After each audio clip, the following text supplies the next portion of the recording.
জয় শ্রীকৃষ্ণ বন্ধুরা, ভিডিওটি যদি ভালো লাগে, মানুষ যখনই কোনো কাজ করেন তখন ওনার মনে একটা প্রশ্ন অবশ্যই আসে যে এই কাজের পরে লোকে নিন্দা করবে নাকি প্রশংসা করবে। এই বিষয়ে ভাবতে ভাবতে ওনারা এটা বুঝতে ভুলে যান যে নিন্দা এবং প্রশংসার বিষয় ভেবে ওনারা নিজেদের একাগ্রতা এবং সমর্পণ দুটোই হারিয়ে ফেলে। নিন্দা হবে ভেবে ভয় পাওয়ার কি প্রয়োজন? নিন্দাতে অনুচিত কি আছে? উচিত দৃষ্টিভঙ্গি দিয়ে ভেবে দেখুন। নিন্দা এবং প্রশংসা এই দুটোই হলো অনিবার্য। নিন্দা যখনই হয় তখন যে যাই বলুক না কেন, আপনি একটা সুযোগ লাভ করেন, একটা সুযোগ নিজের ভুল বুঝতে পারার, সেটা শুধরে নিতে পারেন, নিজের পথ বদলে নিতে পারেন আর সাফল্যের পথে অগ্রসর হতে পারেন। একটা শিক্ষা পাওয়া যায় এই নিন্দা দ্বারা। আর যখন প্রশংসা লাভ হয় তখন আমাদের মন আনন্দে ভরে ওঠে।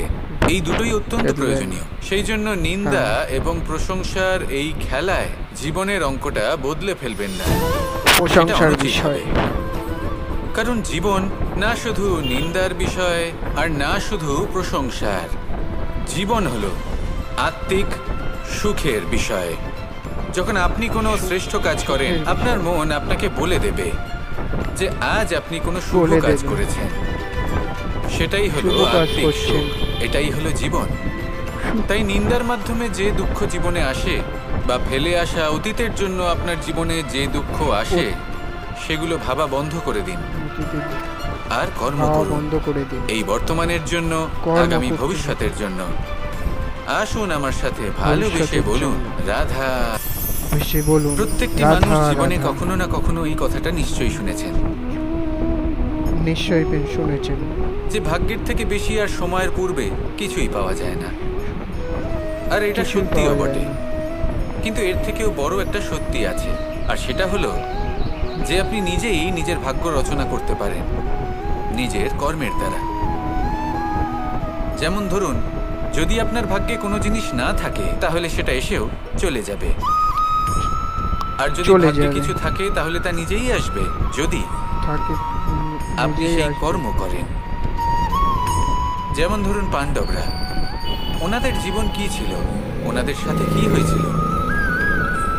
ওনাদের পিতা বনবাসী হয়েছিলেন, অকাল মৃত্যু লাভ করেছিলেন।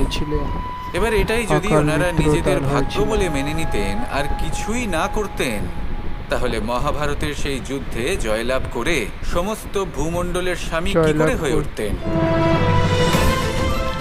অর্থাৎ হতে পারে সিংহ বনের রাজা, কিন্তু শিকার নিজে পায়ে হেঁটে তার কাছে আসে না। সেই ভোজন লাভ করার জন্য সিংহকে কর্ম করতেই হয়। তাহলে আপনার ভাগ্যে যেটা আছে সেটা আসবে, কিন্তু কর্মের জোরে আসবে। তাই কর্ম করতে থাকুন আর আমার সাথে ভালোবেসে বলুন রাধা রাধা। এই ফুল কি সুন্দর হয়, তাই না? মন মোহিত করে দেওয়ার মতো রং, সুগন্ধ, আর এতটাই কোমল হয় যে খুব সহজেই আপনি একে পিষে দিতে পারেন। এই ফুল আপনাকে কিছুই বলবে না, প্রতিবাদও করবে না, আপনাকে আঘাতও করবে না, আপনি কোনো চিৎকার শুনতে পাবেন না। শুধু যাবার সময় আপনার হাতে মধুর একটা সুবাস রেখে যাবে।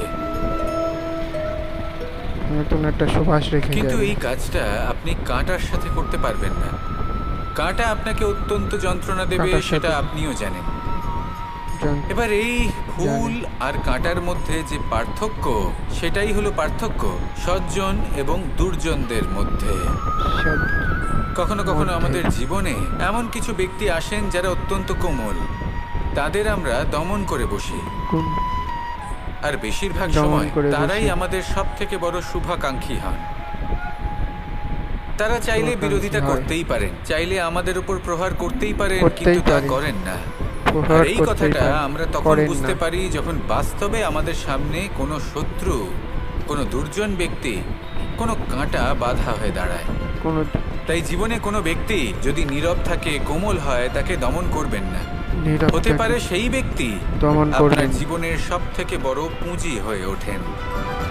আসুন আমার সাথে ভালোবেসে বলুন রাধা। ভালোবেসে বলুন মানুষ নিজের রাধা জীবনে রাধা। সবকিছু লাভ করতে পারেন, সম্পত্তি, সবকিছু লাভ করতে পারে, সাফল্য, সুখ, স্বাচ্ছন্দ্য, কিন্তু তারপরেও তার মনে একটি স্বাচ্ছন্দ্য। ভয় থেকে যায় যে কখনো যেন এমন কিছু না হয় যেটা ওকে এসে ভেঙে দেবে। না হয়, তার অন্তর্মনকে ভেঙে ভেঙে দেবে। দেবে, তার আত্মাকে ভেঙে দেবে। কিন্তু সত্যি কথা বলতে আত্মাটাকে ভেঙে দেবে। কিছু ভাঙলেও তাতে ভয় পাওয়ার কোনো প্রয়োজন নেই। ভাঙার পরেই কিন্তু নতুন নির্মাণ হয়। এটাই তো প্রকৃতি আমাদের শেখায়। ভাবে এই দেখুন না, যখন এই মেঘ বিভাজিত হয়, ভেঙে পড়ে, তবেই তো বর্ষা আসে। আর বর্ষার ভেঙে পড়ে। পরেই এই মাটির সিঞ্চন হয়। বর্ষার একটি বীজ সেটা ভাঙার পরে হ্যাঁ, তবেই হ্যাঁ। সেখান থেকে সে অঙ্কুরিত হয়। তাই ভেঙে পড়ার কথা শুনে ভেঙে পড়বেন না। বের হয়। তারপর যেসব নির্মাণ হতে ভেঙে চলেছে পড়বেন না। তার উপর মনোনিবেশ করুন। আর হ্যাঁ, যদি সংসারে এমন কিছু থাকে যা ভাঙবেন না, তাহলে সেটা হলো বিশ্বাস। জীবনে কখনো বিশ্বাস। কারোর বিশ্বাস ভঙ্গ করবেন না। যখন ব্যক্তির বিশ্বাস ভঙ্গ হয়, তখন তার আত্মা আহত হয়। বিশ্বাস ভেঙেছে। আসুন আমার সাথে ভালোবেসে বলুন রাধা সাথে ভালোবেসে বলুন রাধা রাধা। ভিডিওটি ভালো লাগলে লাইক করুন, কমেন্ট করুন এবং কমেন্টে জয় শ্রীকৃষ্ণ লিখতে ভুলবেন না বন্ধুরা। রাধা রাধা।